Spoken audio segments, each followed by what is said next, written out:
Mikecast Fanfiction by Commissioner Kyle for the thing. I hope I can read.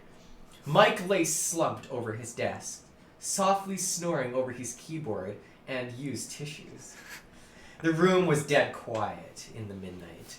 His snoring slowly progressed to heavy snorting until his own nose woke him up with a start. Mike jerked upward, his back erect in his office chair. Checking the time on his computer, the clock read 4:20 a.m. He had slept through most of the night once again. Glancing about the room, he contemplated going to bed, but soon realized that he had no interest in sleeping. Mike sighed and turned to face his computer and began to aimlessly look through the files on his computer. Within a very secret partition on Mike's external F drive, laid a folder entitled Memories Heart. He opened the first image within the folder, a picture of the old Internet Box crew at their first RTX fan. Well, that's deep. This is a deep fanfic because I'm already done reading it, but like, it's too real. It's more emotional than the other ones. Mike flipped through image after image, memory after memory, little bits of a long forgotten life experience now remembered anew. Seeing his friends filled Mike's body. Seeing his friends filled Mike's full boy heart with glee. But one troubled had arisen. Seeing himself in the photos and I don't know what the word is. Engendered a confusing feeling in Mike's heart. He ached with every passing picture. It was then Mike realized that he had always feared. The Mike Croon in the photos was not the real Mike Croon. The imposter was the product of the act that he had put up over the years for the sake of comedy. No one knew the real, sensitive Mike, only the crass and offensive Mike. Why is it so hard for others to understand me? Mike wailed. Is it my fault? Have I dug myself into a hole? Am I to blame? Mike began to tear up and wipe the tears away before they could fully form on his cheeks. Between his sniffling, however, Mike thought he heard a voice. He could just barely distinguish a slight voice coming from an unknown location. Start here. That's you. Oh, you don't know that is me. Don't blame yourself, Mike. Well, I mean, I'm not going to do all the voices. You are merely a public of your environment, as I am. Who's there? Mike shouted, frantically looking around the room. Show yourself! Mike furtively approached his closet and entered, looking diligently within the small enclave. Seeing nothing of interest, Mike came out of the closet. Returning to his chair, Mike noticed something had changed. Something was wrong. In his chair sat a familiar figure. Reluctantly and filled with fear, Mike approached the man in the chair from behind and swiveled it around, revealing a mysterious stranger. What Mike saw filled him with shock and chilled him to the bone. Mike realized that the figure in the chair looked familiar for a reason. It was another Mike Croon. Well, I guess I'm doing this voice. Listen, I didn't read it far enough ahead. Okay, shut up. Who are you? How can this be? I'm me. You can't be me too, shouted Mike. The other Mike looked upward, staring deeply and longingly into Mike's eyes. Isn't it obvious? I'm you. I'm the you that inhabits the minds of others. We are one and the same, but radically different. So, you're the me that others see as me? You're the me that I see in the photos? Mike asked quizzically, pointing back at the digital photo book. The other Mike, the outer Mike, nodded affirmingly. Standing up, he walked slowly towards Mike, who began to retreat slowly backwards in response. Shh, don't resist. Just let it happen. Outer Mike insisted as he continued into Mike's direction. Mike continued to back up until he ran out of the room and bumped into a wall. Outer Mike continued to pursue, and ever so subtly, Mike began to resist the apparition more and more. Soon, the two Mikes met. Outer Mike slowly taking Mike in an embrace, locking eyes with Mike. The eye contact continued, neither Mike breaking away. Mike's heart began to pound, and his head slowly crept towards Outer Mike's. It was not long until their lips met in a brief kiss. Outer Mike grabbed Mike, this is confusing, by the hips and pulled him closer. The two locked lips again, this time more intensely, tongues dancing inside each other's mouth, whatever.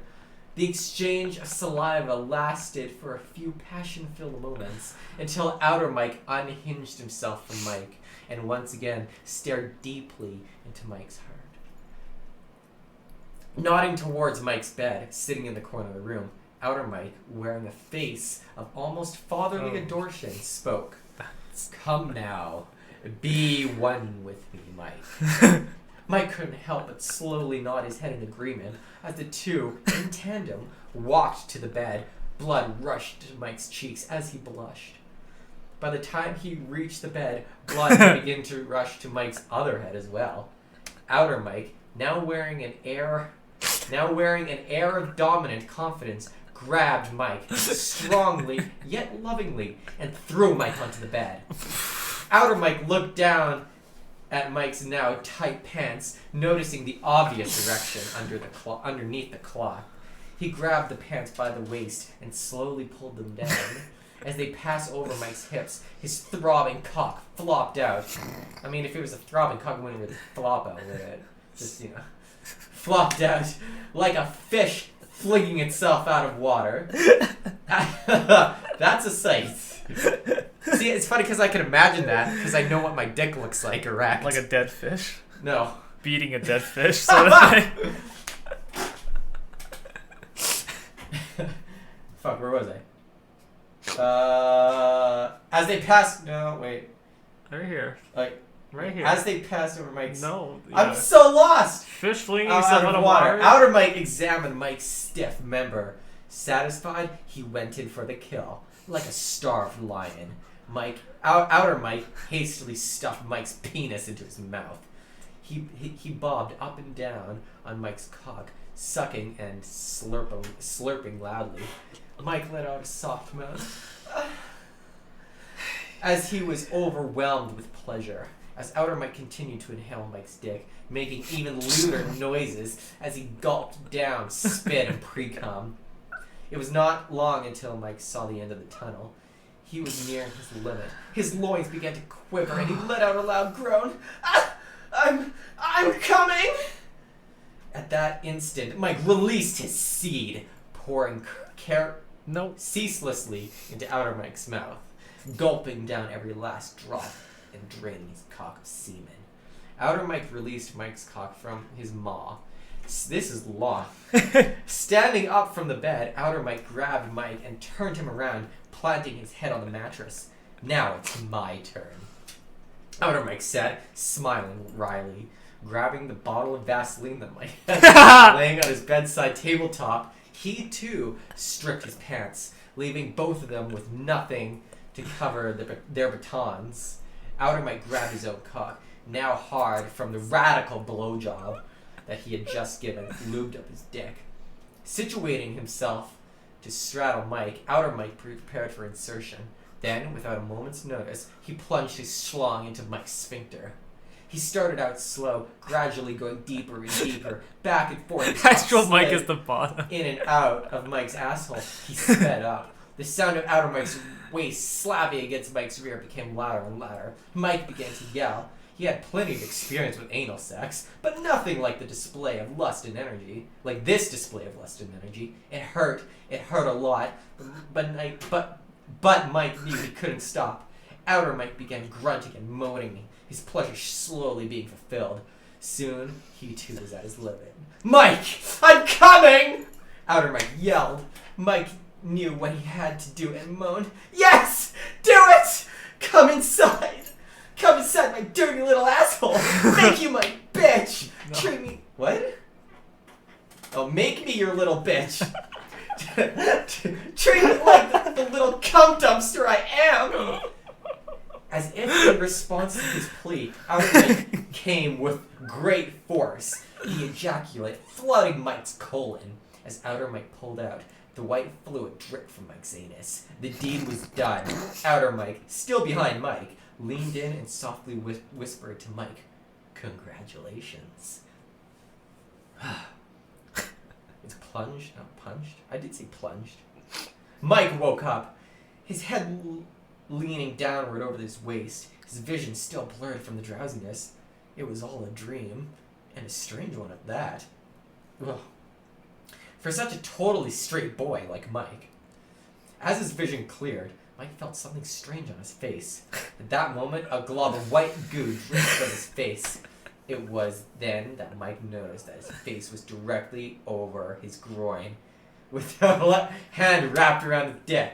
Do I have to say? The end. I quite enjoyed it because of how meta it was, you know? And there's like elements in there that are definitely real.